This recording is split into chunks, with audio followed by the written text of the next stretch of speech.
assignment.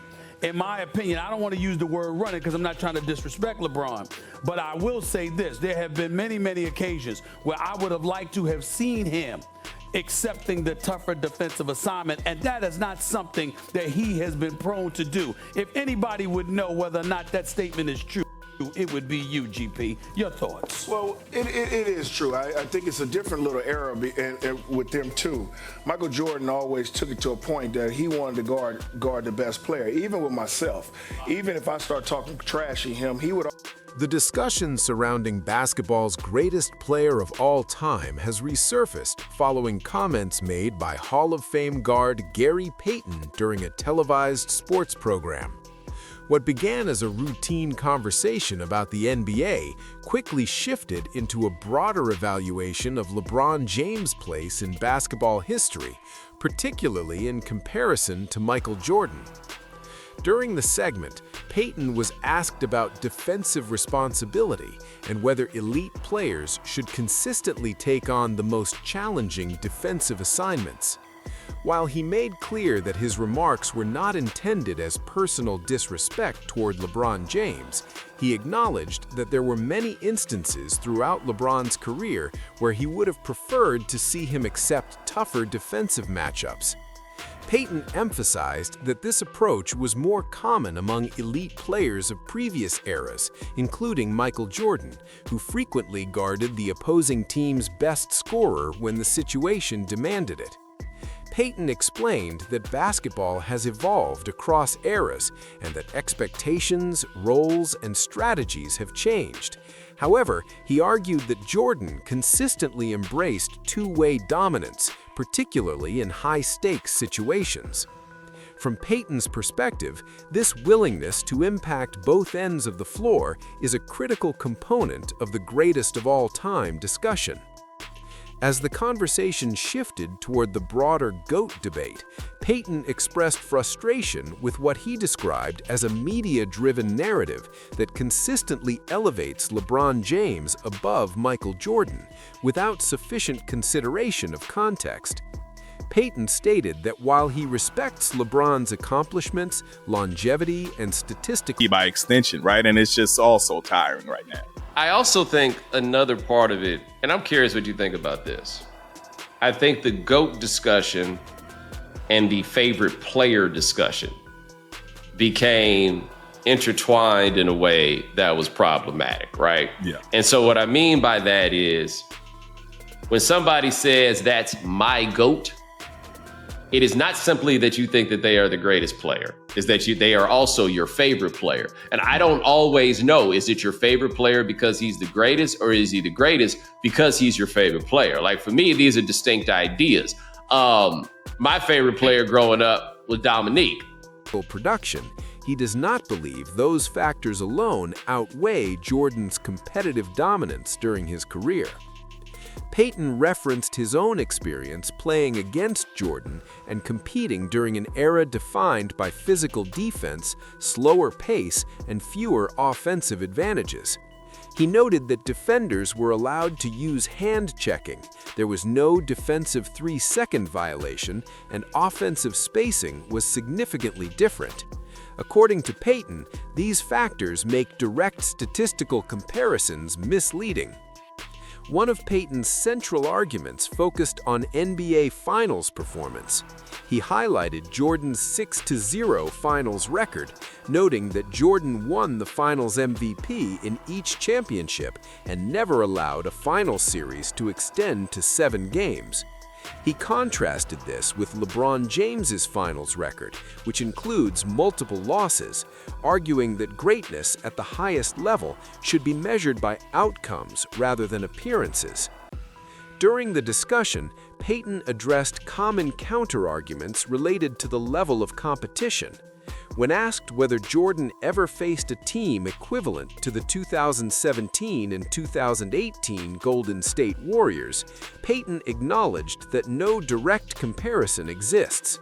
However, he argued that Jordan's dominance prevented the formation of such dynasties against him, emphasizing that Jordan consistently ended. You could say that, and my retort to that would be 6 NBA Finals losses. So they only. So they hold on. There's 6 final losses. Yeah. 6 finals losses. Let me ask you a question. 6. I just want you to tell me one thing, and we're gonna debate this. Sure. Tell me the team that he faced that was the 2017 or the 2018 Golden State Warriors. What do you mean? I don't understand your question. Michael Jordan. Tell me the team. You talking about Michael Jordan? I want you to tell me the team that Michael Jordan faced that was the equivalent of the 17 and 18. No one. Can I respond to that? Sure. Can I tell you why? No one. Do you know why? Because none of them had Jordan. No. That's exactly why. Okay, let me That's ask you exactly why. See, that's the ultimate equalizer or usurper. Pick whichever one you want to pick. You don't understand that Jordan is 6-0 in NBA Finals? Yes. Do you understand that Jordan was MVP all 6 NBA Finals? Yes. Do you understand that Jordan never even allowed a final series to go 7 games? You yes. understand that? It never went 7 games. I also know he didn't start to go in the finals because Larry Bird back went out. Excuse me. 10-time NBA scoring champion. 9-time all defensive first team. You do know that, right? Yeah. All right. So in other words, it was LeBron on both sides of the ball. Was he that dominant? Oh, he was the better. But you know he should have won. You know he should have won. Are you kidding me? Stephen A. Are you kidding Stephen me? A. Give me this. Okay. You know good and well LeBron James should have 1 Defensive Player of the Year. How does Marc Gasol, who's a second-team All-Defensive Player, be Defensive Player of the Year? I agree with that. Rival teams' championship aspirations rather than being overcome by them. Payton further cited Jordan's individual accolades, including 10 scoring titles and 9 all-defensive first-team selections, as evidence of his two-way impact. He questioned whether LeBron consistently matched that level of defensive commitment throughout his career, despite acknowledging that LeBron was capable of elite defense at his peak and was at times deserving of Defensive Player of the Year consideration. The exchange intensified as Payton criticized the modern NBA structure, including load management, super team formation, and changes in officiating that favor offensive players. He argued that these developments have altered competitive balance and reshaped how success is evaluated. From his perspective, earlier generations prioritized defeating rivals directly rather than joining forces with them. Following the broadcast, clips of Payton's comments circulated widely across social media platforms. Reactions were sharply divided. Supporters of LeBron James viewed Payton's remarks as dismissive and unfair, pointing out LeBron's sustained excellence, versatility, and impact across multiple franchises. Critics questioned Payton's authority to speak on championships, noting that his lone NBA title came later in his career as part of a veteran roster. On the contrary, many fans and former players from earlier eras expressed agreement with Payton's perspective. They viewed his comments as a necessary counterbalance to what they perceive as an overemphasis on individual statistics and longevity in modern debates. Several former players echoed the sentiment that repeated finals losses would have been considered unacceptable in previous eras. Additional commentary from current and former players reflected a more cautious tone. Some emphasized that comparisons across eras are inherently flawed due to rules, playing styles, and league structure. Others suggested that the GOAT debate has become conflated with personal preference, where admiration for a player's style or era influences judgments about historical standing. LeBron James did not directly respond to Payton's remarks. However, his subsequent social media activity included messages emphasizing focus, perseverance, and respect for individual journeys. These posts were widely interpreted as indirect responses, though no explicit reference was made to Payton. Individuals close to LeBron reportedly expressed disappointment with the nature of Payton's comments, particularly the public forum in which they were delivered. At the same time, LeBron's supporters highlighted his finals appearances, leadership roles, and ability to elevate teammates as defining elements of his legacy.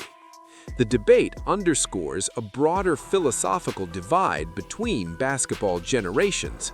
For players like Payton, greatness is defined by dominance within a fixed competitive environment, resistance to external assistance, and success under physically demanding conditions.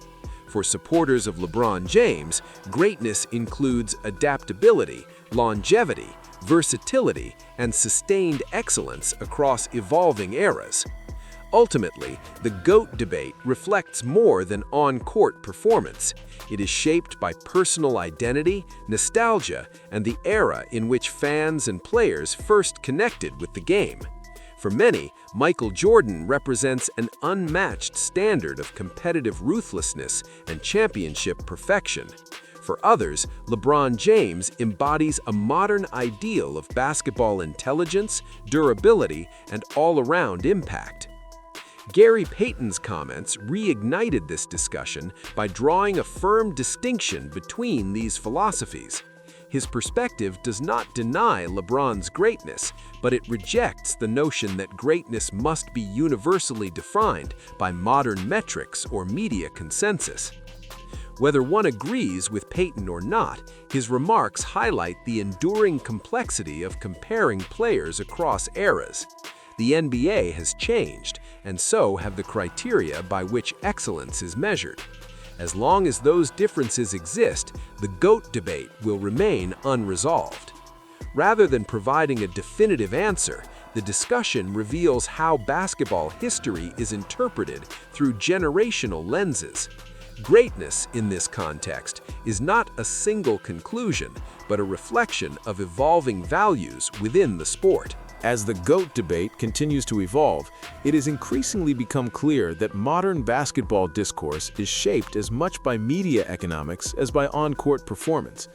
Television networks, digital platforms, and social media all benefit from sustained disagreement rather than resolution. A definitive conclusion would end discussion, while controversy keeps engagement high. This dynamic has contributed to the persistence of polarized narratives surrounding LeBron James and Michael Jordan. In this environment, former players like Gary Payton often find themselves positioned as representatives of an earlier era. Their opinions are frequently framed as either outdated or reactionary, rather than contextual.